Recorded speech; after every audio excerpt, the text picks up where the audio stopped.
Bem-vindos ao 10º episódio desta segunda temporada do Criminis. Chegamos ao fim desta segunda temporada e hoje o tema de conversa é a investigação e carreira científica em Portugal. Connosco à conversa temos a professora Ana Sani e a investigadora Ângela Peixoto. A professora Ana Sani, que é professora associada à congregação na Universidade de Fernando Pessoa, é doutorada em Psicologia da Justiça pela Universidade do Minho e membro integrado do Centro de Investigação em Estudos da Criança. Ângela Peixoto, que é licenciada e mestra em Criminologia e bolseira de investigação no projeto MISCRISC da Faculdade de Direito da Universidade do Porto. Sejam bem-vindas ao Criminis. Bem-vindos, bem-vindas, aliás, ao Criminis e a este 10º episódio, e uma vez mais muito obrigada por terem aceito o nosso convite, e se calhar inicio aqui com a primeira questão que vou direcionar à professora Ana Sani, para já, e depois a investigadora Ângela Peixoto complementa, e portanto a minha questão é como se vê, como é que se pode caracterizar, digamos, a carreira científica em Portugal? Será que este conceito existe de carreira científica em Portugal? Quais as dificuldades? Quais as eventuais vantagens? Professora, o que é que nos tem a dizer sobre isto? Para já, boa tarde, obrigada pelo convite e parabéns pelo trabalho que têm feito em nome da criminologia. Eu represento um pouco aqui duas áreas. Por um lado, a psicologia, que é a área de formação de base, e por outro lado também a criminologia, na qual me tenho dedicado quase nos últimos anos. E os projetos de investigação também têm sido muito nesta área. Dizer-vos que a carreira científica em Portugal é fácil, eu estaria a mentir, porque de facto não é muito fácil. Estamos a falar de pessoas de gerações diferentes, que tiveram também, se calhar, oportunidades diferentes. Portanto, eu, comparado aqui com a Ângela, somos de gerações muito distantes, não é? Muito poucos de nós, na minha altura, acediam à carreira de investigação, até muito poucos gostavam da carreira de investigação. E no meu caso, ela surgiu muito associada também à prática profissional, porque quando acabei a licenciatura e depois não fui logo fazer o mestrado, fiquei um ano que quis exercer a atividade profissional. No ano seguinte, dediquei-me ao mestrado e, como estava associada a uma universidade, acaba por ter que haver aqui alguma ligação obrigatória, não é, ao mundo académico e à prática de investigação. E, portanto, como estava ligada à universidade e como estava ligada a um centro de investigação, na altura, no domínio da psicologia, isto acaba por surgir naturalmente, não é? Obviamente que ligada à investigação surge também aquela ânsia de podermos evoluir em termos de doutoramento, não é? Portanto, mestrado, doutoramento, e como muitos que fizeram na mesma altura este percurso, fiz candidaturas à FCT, tive bolsa de mestrado, tive bolsa de doutoramento e acabei por a minha carreira de investigação estar muito associada à prática profissional e também, pronto, ao domínio científico e à intervenção que exercia. Penso que nesta altura as coisas estão um bocadinho mais facilitadas e ainda bem, por um lado porque o volume de atribuição até de bolsas de investigação é muito maior do que existia naquela altura, portanto eu estou a falar num período em que eu fiz, foi mais ou menos 98, 99 o mestrado e depois 2000, 2004 o doutoramento, portanto já lá vai muito tempo. Hoje não, hoje temos de facto várias entidades externas financiadoras, não é? Temos também uma forma comunicacional muito mais célere, não é? Quer em termos das questões ligadas à internet, mas também a oportunidade que nós temos de fazer investigação com outros parceiros que estão no outro lado, não é? Portanto, em diferentes países, e acabam também por ser projetos mais robustos, não é? E o próprio financiamento acaba por ser mais robusto, se estivermos a pensar, por exemplo, num financiamento europeu. Portanto, eu diria que no período atual as oportunidades são bastantes. E acho que um jovem que saia de uma licenciatura ou de um mestrado, com os exemplos que tem à sua volta e com a possibilidade de ter e de se inserir em muitos projetos de investigação, tem também aqui uma grande oportunidade de ter o fluxo em termos de carreira profissional muito mais desenvolvido do que estaria há uns anos atrás. Portanto, temos um conjunto e um grupo de investigadores que eu diria muito bons e que nós tememos pelo contrário, que é que eles fujam, não é? Para fora do país, para fazerem os seus doutoramentos e estarem noutros projetos, porque temos uma massa crítica muito boa e acho que era de aproveitar. Sem dúvida, sem dúvida. Ângela, ainda assim, ainda que haja de facto um crescendo no número de bolsas de investigação, a vida de investigador ou de investigadora é uma vida precária e com algumas dificuldades. Qual é a tua perspectiva sobre isto? Certo. Quero também fazer das palavras da professora Ana Sani as minhas palavras, agradecer o vosso convite e a vossa iniciativa, e especialmente por darem enfoque a esta vertente que tanto me diz que é a investigação científica. Como dizes, e muito bem, existem de facto adversidades ou desafios que a carreira científica nos traz sempre. Desde logo há uma série de regras e burocracias às quais temos que obedecer quando estamos a trabalhar sob a alçada de um projeto financiado com fundos europeus. Há muitos desafios nesse aspecto que nos impossibilitam de avançar no tempo que nós inicialmente prevemos, e agora que eu trabalho efetivamente num projeto financiado, percebo que tem que haver muita flexibilidade na gestão do tempo e na gestão dos recursos, porque por exemplo, dou o exemplo daquilo que eu conheço, não é? Que no fundo que é o projeto onde eu estou inserida. Nós muitas vezes realocamos verbas porque estipulamos um determinado orçamento para algo que depois acabou por não ser concretizado. No nosso caso em particular, as viagens que nós tínhamos previstas fazer, esse dinheiro no fundo nunca foi gasto em viagens. Houve uma viagem, aliás 2 viagens, e pronto, convertemos esse dinheiro noutro tipo de material. Mas em relação à carreira de investigação em si, se é que se pode dizer que existe uma carreira, as dificuldades aí, pronto, são muito maiores, como é óbvio. Falando especificamente do meu caso, porque eu não tenho conhecimento nem do que veio para trás, nem de outras pessoas propriamente ditas. No meu caso em particular, eu tenho uma bolsa de investigação ao nível de licenciado, portanto eu recebo neste momento, com o valor do subsídio de manutenção, 830 €.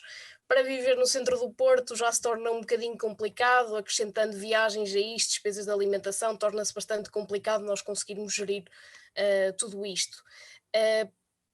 Para agravar, pronto, as situações de doença só são cobertas pelo Seguro Social Voluntário, que pronto, também não é um valor propriamente atrativo, e portanto ao nível da nossa manutenção económica e financeira, digamos assim, não é uma carreira propriamente apelativa. E pegando precisamente neste tópico, lançava também aqui um bocadinho para a reflexão estas questões que se relacionam com a precariedade e até estudos como aquele que foi apresentado em abril de 2021, que foi organizado pelo Sindicato de Professores da Região do Centro, que veio afirmar que existe não só precariedade, mas também níveis preocupantes de burnout naquilo que é o tecido de investigação em Portugal. Que comentários é que esta questão vos pode levantar?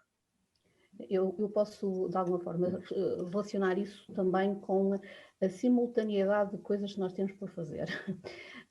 Nós estamos numa carreira docente no qual temos determinado número de horas de trabalho em função da categoria profissional em que estamos. As diferenças também são grandes dependendo se estamos no público, se estamos no privado. O número de horas que temos que executar é, por vezes, demasiado alto para nos permitir ter espaço para fazer investigação. E, portanto, nós temos que dividir este tempo entre a docência, a pesquisa, a orientação, a produção científica, a frustração que todos nós sentimos por vezes de tão desgastados que estamos, ainda temos que ter um nível de output X que nos permita garantir, depois isto é tudo uma alimentação circular, viciosa, não é? Porque a produção científica, no fundo, vai salvaguardar a permanência de determinado tipo de ciclos de estudo e, portanto, a permanência desses ciclos de estudo vai fazer com que tenhamos ou não alunos para esses ciclos, portanto, isto acaba por ser, de facto, muito desgastante. E nós temos que acabar por tirar um pouco, às vezes, aquilo que seria o número de horas para outro tipo de coisas mais pessoais, para se quisermos fazer investigação e se quisermos ter, de facto, um nível de projeção do trabalho que acabamos por fazer. E, portanto, não conhecendo em profundidade esse estudo, a título de experiência pessoal, sei o cansativo que é, por vezes, termos que responder a tudo, sobretudo quanto mais acabamos por ter cargos de responsabilidade, não é? Seja na coordenação de um projeto, seja na coordenação de um ciclo de estudos, às vezes é completamente desgastante dar resposta a tudo isto. Ângela, não tendo, obviamente, a experiência profissional da professora Ana Sani, e não tendo não vivendo no fundo esses dilemas que advêm da gestão do tempo entre lecionar, orientar, etc., porque eu só tenho o meu regime de exclusividade com o MISC-RISC e, portanto, todas as minhas horas de trabalho são feitas ao MISC-RISC e nada mais. Mas, e por acaso, esse estudo foi debatido no nosso grupo de investigação, porque a dada altura alguém dizia, ok, mas o que é que esses números querem dizer, não é? Ok, há uma taxa de incidência grande nos investigadores portugueses, mas e nas outras profissões? Esse número tem que ser comparado com algo. Acho que neste momento, como dizia também a professora Ana Sani, há muita coisa a acontecer. E isso obviamente que contribui, são fatores importantes para avaliarmos em concreto quais são as causas do burnout, e não acredito também muito que tenha só a ver com o facto de estarmos nesta carreira científica ou não. É óbvio que existem muitas pressões, por exemplo, da minha parte, eu só tenho no fundo 2 pessoas que me pressionam, ou 2 entidades que me pressionam, que são os investigadores responsáveis, e a FCT, que, por exemplo, aconteceu-nos aqui recentemente, pedirem-nos um documento que remontava a 2019, e então de repente toda a equipa fica, ui meu Deus, temos que encontrar esse documento, precisamos submeter isto à FCT, senão vamos ser chamados a atenção e pode haver aqui algum problema. Quanto à investigação em si, as ciências moles, como dizem nos grupos de Facebook da ABIC, por exemplo, sobre as ciências sociais, dizem que somos as ciências moles. Pronto, no fundo, como nós trabalhamos muitas vezes com, por exemplo, populações que são difíceis de obter, isso também nos acresce algum nível de stress e ansiedade, porque nós tentamos tudo e mais alguma coisa para aceder a essas populações. Muitas vezes, por exemplo, populações reclusas, esperamos meses e meses para aceder a populações reclusas pela autorização do diretor, e às vezes fica ali um mail perdido pelo caminho e tal, e portanto nós temos que lidar com isso tudo. Eu julgo, desculpa interromper, Ângela, eu julgo até que a maior pressão também terá que ver com os altos níveis de exigência até das próprias publicações, não é? Sem dúvida. Porque requer-se, bom, obviamente há vantagens nisso, mas requer-se que o nível de publicação seja em revistas com alto gabarito, não é? Indexadas a determinadas plataformas, e o Marco está ali a rir-se, porque provavelmente quererá fazer uma questão nesse sentido. Política de ciência, não é? Política Exatamente. de ciência é exatamente a questão que trazia para aqui, porque tudo isto que tivemos aqui a comentar não está desligado de uma política de ciência onde estas coisas operam em Portugal, mas também um pouco por esse mundo afora, mas restringindo aqui ao contexto europeu, que nos é muito próximo, e até sob o ponto de vista da investigação e do financiamento à investigação. Aquilo que vos colocava aqui era, no fundo, como é que olham para a política de ciência em Portugal, para as opções, para as escolhas, quando nós assistimos a áreas recorrentemente subfinanciadas e outras áreas não tão subfinanciadas, não é?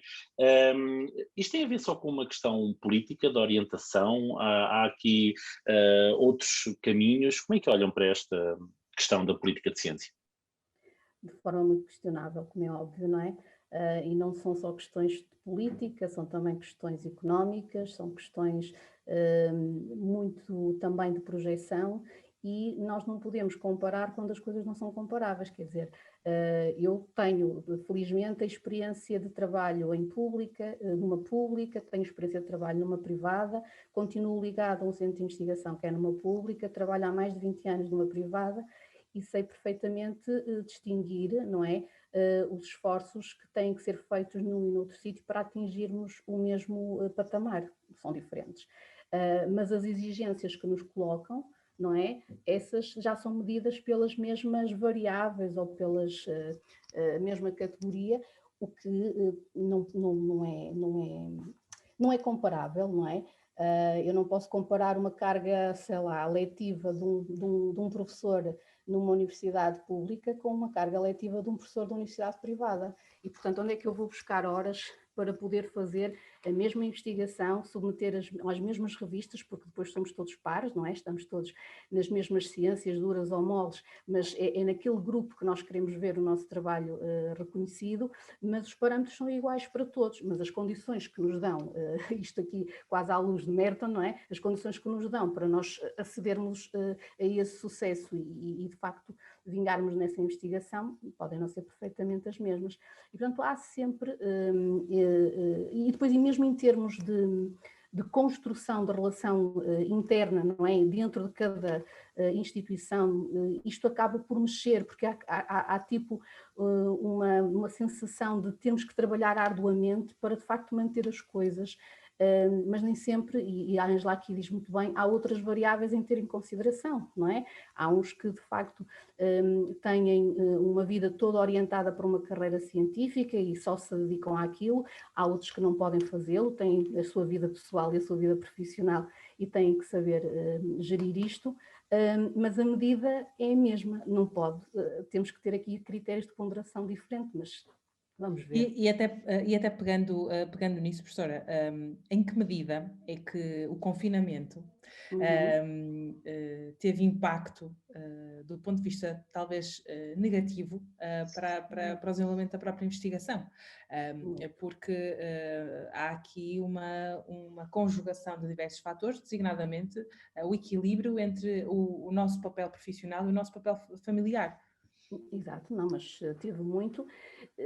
É assim, nós não podemos dizer que da pandemia ou do confinamento só podemos retirar daqui aspectos negativos, não é? O confinamento obrigou-nos também, por exemplo, uma gestão de tempo. Eu falo por mim que moro numa cidade e faço 100 km para trabalhar noutra, portanto eu moro em Braga e vou para o Porto, e portanto o tempo de viagem que eu despendo, provavelmente eu deixei de o fazer e rentabilizo de outra forma.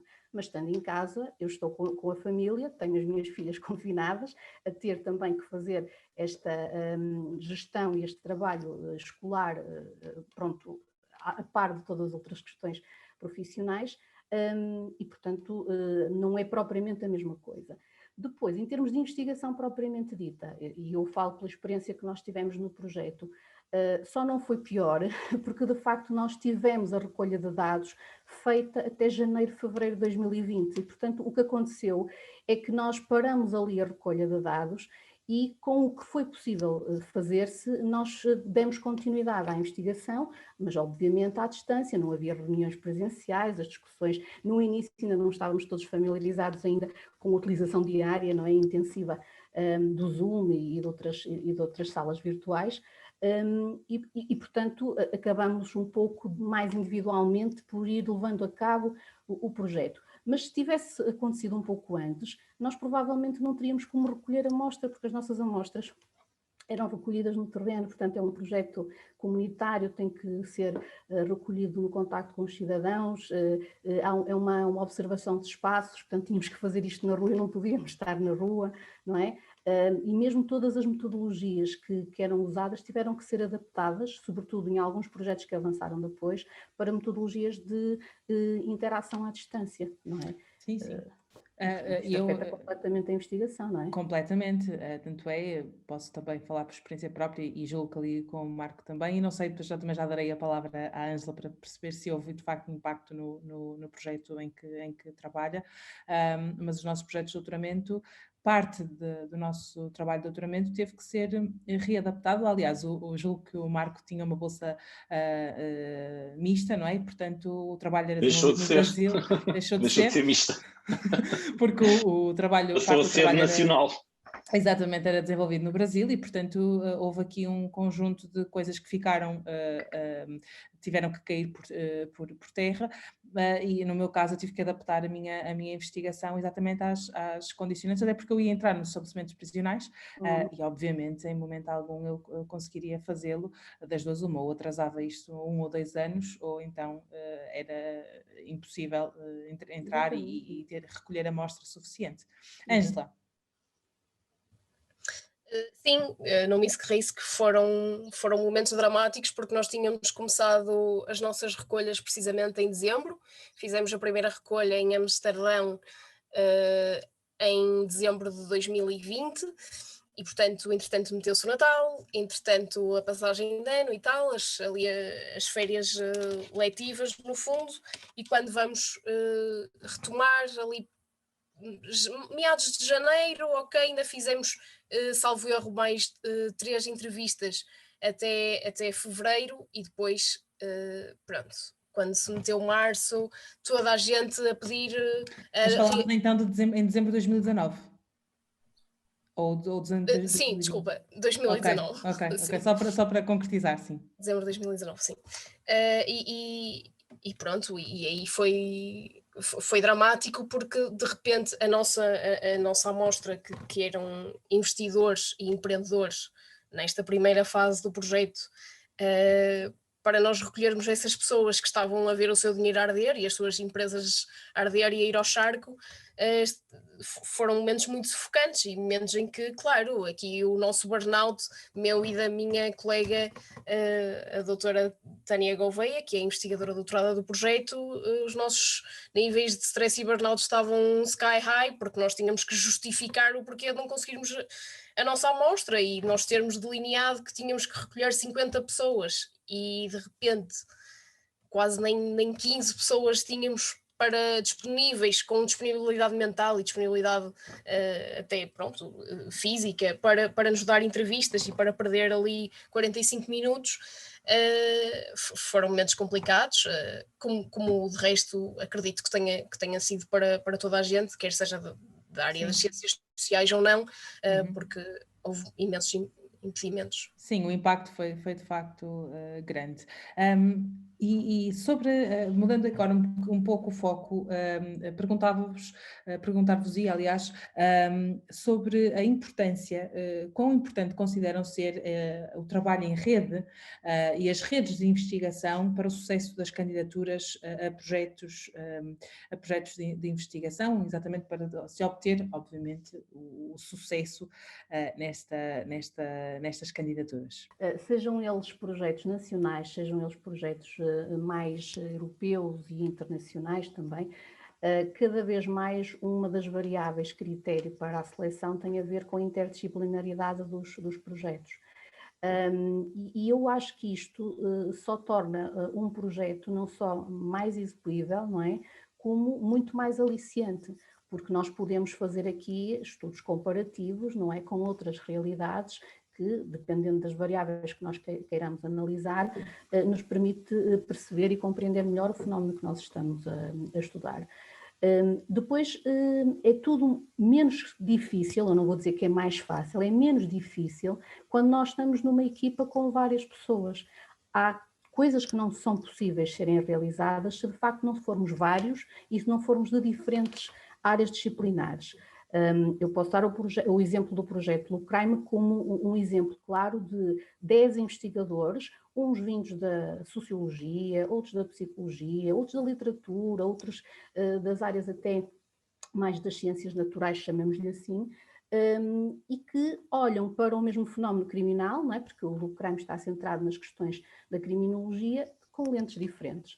E isto nos permite-nos também que depois também em termos de produção e de outputs, nós entremos em várias linhas e em várias áreas, não só questões relacionadas com as estatísticas, mas questões da sociologia, questões da psicologia. Acho que acaba por ser muito mais aliciante até para o próprio investigador, não é? Sem dúvida. Ângela, redes de investigação, até não só nacionais, mas também a partilha com investigadores e investigadoras a nível internacional, quão vantajoso é também para o desenvolvimento dos vossos trabalhos? Eu concordo inteiramente com o que a professora Ana Sani disse. Acho que extremamente importante e sempre uma mais-valia existirem várias áreas a trabalhar sobre o mesmo tópico, precisamente porque cada um terá um contributo diferente a dar, até sobre determinados processos, aliás, até determinadas teorias por trás de determinados processos de diversas áreas. Claro, obviamente as pessoas da psicologia terão mais afinidade pelos processos psicológicos e as de sociologia pelos processos sociais, mas o interessante disso é precisamente dialogar e conseguir até um novo quadro teórico, conseguir lançar uma base para uma nova perspectiva sobre um determinado fenómeno. Isso acontece felizmente no MISCRIS, que nós temos pessoas de sociologia, psicologia, economia, criminologia, e temos também um investigador estrangeiro, ele é grego, e está neste momento nos Estados Unidos, é professor lá também, e portanto todo este background diferente no fundo permite-nos lá está, abordar este fenómeno de diversas perspectivas e atacar, digamos assim, o fogo em várias frentes. E, claro, isso é sempre uma mais-valia e em termos teóricos eu aprendi imensas coisas que nunca aprendi na licenciatura, como é óbvio, porque é um tema novo e mesmo em termos de metodologias também, diferentes metodologias, coisas que eu nunca tinha ouvido falar e que fluem muito bem agora no MISCRIS. E pegando exatamente neste gancho dos projetos, já caminhando aqui para o final do nosso podcast, portanto estes 30 a 40 minutos passam realmente a correr, para quem nos ouve, apresentem-nos os projetos que vocês estão neste momento a desenvolver, portanto a professora Ana Sani com o Crime, a Ângela Peixoto com o MISC, para ficarmos a conhecer um pouco melhor e também depois vamos partilhar informação, links que nos façam chegar sobre estes projetos, junto com as legendas do nosso podcast, para que toda a gente possa então até aprofundar esse conhecimento. Ok. É assim, o nosso projeto, o Lucrime, é um projeto que partiu de um núcleo de investigação que há uns anos entendeu que tinha, passa o pleonasmo partilhado, áreas de interesse muito comuns, não é? Portanto, que era o Observatório Permanente de Violência e Crime. Decidimos fazer uma submissão de um projeto à Fundação para a Ciência e Tecnologia, que acabou por ser financiado, e este projeto incide especificamente no contexto comunitário, nomeadamente no Centro Histórico do Porto, e parte da ideia de observarmos de prismas diferentes alguns aspectos relacionados com a criminalidade. Portanto, aqui nós tentamos fazer um mapear do fenómeno criminal, quer olhando este fenómeno a partir daquilo que são os registros oficiais, portanto temos um vértice deste trabalho ou deste triângulo que tem a ver com as estatísticas que nos são fornecidas por colaboração pelo Comando Metropolitano do Porto, para perceber então como é que está a dispersão da criminalidade neste espaço, mas depois quisemos fazer também um olhar deste mesmo fenómeno a partir daquilo que são as percepções dos cidadãos e depois aqui de dois contextos específicos, um contexto do espaço da freguesia e da comunidade e uma outra percepção que vem muito mais do contexto escolar, que tem uma relação também muito estreita com alguns fenómenos de desvio. E, portanto, um segundo vértice tem a ver com estudos de autorrelato, quer com a população em geral, quer com os professores e funcionários de estabelecimentos educativos sobre o fenómeno desviante. E depois um terceiro vértice tem muito a ver com a análise dos espaços físicos e o contributo que os mesmos poderão ter da forma como estão organizados neste fenómeno criminal. E, portanto, queremos fazer aqui convergir aquilo que é o registro oficial, que sabemos que não é a criminalidade total, é aquela que chega de facto às entidades policiais, com aquilo que são as percepções das pessoas e que muitas das vezes se traduz numa sensação de maior insegurança ou de menor insegurança em função também da experiência de vitimação que têm.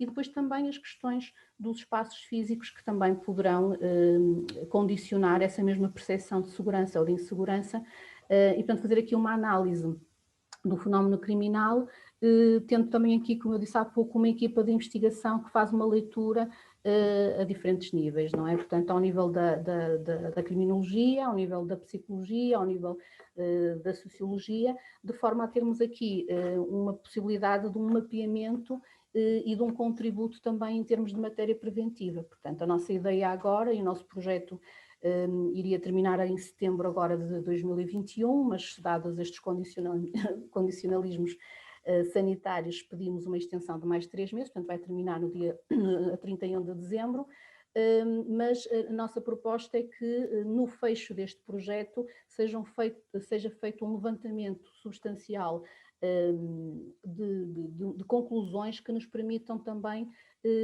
dar orientações específicas para algo mais de intervenção. Portanto, a proposta seria dar seguimento, se fosse possível, e por isso fizemos também uma submissão já no concurso deste ano, para um projeto diferente, mais na área da intervenção daquilo que foram os aspectos detectados.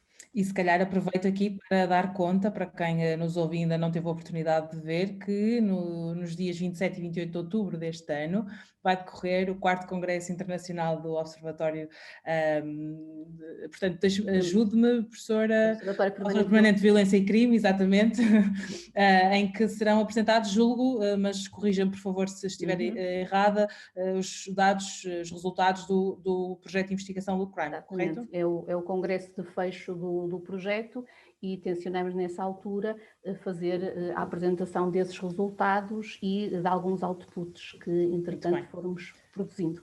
Fica aqui a nota para quem quiser, obviamente, participar. Estão abertas já a propaganda. Exatamente. Até setembro. Até setembro, não é? Muito bem. Outros projetos podem também participar. Muito bem. Ângela. Esta é aquela altura em que eu gostava que estivesse aqui o nosso PI a explicar o que é o projeto. Mas, basicamente, eu vou tentar ser o mais linear possível nesta explicação. O MISC-RISC pretende encontrar os fatores de risco para comportamento desonesto no empreendedorismo. Para isso, o projeto passa por 3 fases distintas. Nós vamos agora na segunda fase, felizmente, com muitos acidentes pelo caminho, mas já vamos na segunda fase. A primeira fase consistiu em fazer entrevistas e focus group, alguns presenciais, outros online, em virtude do Covid, com empreendedores e com investidores para perceber o que é que eles consideram que são os comportamentos desonestos no empreendedorismo. Porque havia muitas, aliás, não é muitas, havia alguma teoria sobre a desonestidade no empreendedorismo e potenciais formas de crime de colarinho branco também no empreendedorismo, mas nada de concreto e nada de aplicável ao século XXI e ao crescimento exponencial das empresas startup e spin-offs que se tem vindo a verificar desde 2012. Assim, nós tivemos que fazer construir essa escala dos tais comportamentos desonestos no empreendedorismo, maioritariamente de empreendedores contra investidores, quer a seu favor ou quer a favor da própria empresa. E a segunda fase do projeto consiste na validação e vamos também acrescentar outros fatores, para além desses comportamentos, acrescentar outros fatores, como fatores de personalidade, fatores de norma social, ou seja, o que é que as pessoas acham que acontece nesse meio à sua volta. Eles acham que isto existe muito, que isto existe pouco, como é que eles reportam, como é que eles se colocam nisto, na adoção destes comportamentos também, se fazem muito estes comportamentos ou se fazem pouco. E na terceira fase será juntar todas essas variáveis e perceber se essas variáveis convergem no sucesso ou no insucesso de um programa de incubação e a partir daí também produzir guidelines, ou seja, através da análise estatística muito sofisticada, com os nossos melhores estatísticos do projeto, vamos tentar perceber como é que cada fator, quer de personalidade, quer situacional, quer contextual, impacta no sucesso do programa e aí perceber se existem traços que podem ser considerados assim um bocado problemáticos na nossa vida normal, mas que sejam absolutamente necessários para o sucesso e, caso não o sejam, produzir as tais guidelines que se pretendem, exatamente, para dizer alto lá, vamos com calma aqui neste investimento, porque isto pode ser problemático. Nunca sendo vinculativo, como é óbvio, fazendo uma análise de risco como deve ser feita, nunca vinculando e nunca estigmatizando quem quer que seja, obviamente, com todas essas precauções. É um tema bastante inovador e por isso julgo que os resultados do projeto serão também eles bastante interessantes. Bom, o nosso tempo escasseia e por isso nós vamos terminar o nosso episódio, e que é um episódio de fecho desta segunda temporada, e portanto nós obviamente vamos deixar, como já referimos, os links que remetem para os vossos projetos e para os vossos trabalhos na descrição deste episódio. Muito obrigada às duas por terem estado presente neste episódio.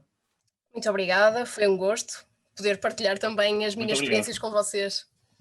Muito obrigada e espero que desta conversa surjam pelo menos um interesse de jovens investigadores enveredar pela investigação. Portanto, que isto não os deixe assustados, pelo contrário, porque de facto estes projetos são uma oportunidade até desde cedo, não é? Desde as licenciaturas. Nós chegamos a ter bolseiros de investigação de licenciaturas para participar nos projetos. Portanto, eu acho que apesar das dificuldades, não desanimem, acho que é aliciante trabalhar. Sim, também concordo, apesar daquilo tudo que eu disse e que também acho necessário dar a relevância às vertentes menos positivas, mas acho muito gratificante podermos contribuir para um mundo mais ajustado à realidade, se bem que atualmente as pessoas já não se importam tanto com os dados, mas o que nós fazemos é realmente importante na construção de uma sociedade melhor e mais justa e, portanto, acho que sem dúvida. Acho que... Sem dúvida. É a ciência ao serviço da sociedade. E, de facto, encerramos assim esta segunda temporada em grande a falar de ciência, que é aquilo que nos une a todos. Foram 10 episódios tremendos, passámos pelo ambiente, as prisões, estupefacientes, a delinquência juvenil, racismo, pessoas imigrantes, temas que ligam crime e sociedade, o mote do Criminis. E já sabem, para quem nos ouve, que podem voltar a ouvir os episódios da primeira temporada e os desta segunda temporada, estão todos disponíveis em criminis.pt e no nosso canal do YouTube e também nas plataformas SoundCloud e Spotify.